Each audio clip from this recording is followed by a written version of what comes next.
আত্মীয় স্বজন যখন শত্রু হয়ে যায় তখন তারা কখনো সামনে থেকে আঘাত করার সাহস পায় না, কারণ সামনে এসে লড়াই করতে হলে সত্যের মুখোমুখি হতে হয়, আর সেই সাহস সবার থাকে না।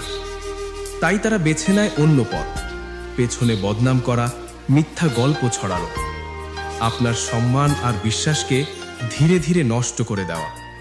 তারা খুব ভালো করেই জানে সরাসরি লড়াইয়ের চেয়ে মানুষের মনে সন্দেহ ঢুকিয়ে দেওয়া অনেক সহজ।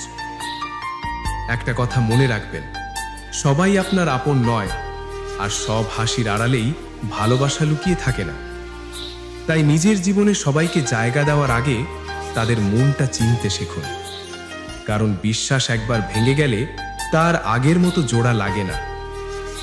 নিজেকে শক্ত রাখুন, নীরব থাকুন, আর নিজের কাজ দিয়ে উত্তর দিন, কারণ সময়ই একমাত্র বিচারক যে সত্যকে একদিন সবার সামনে এনে দেবে।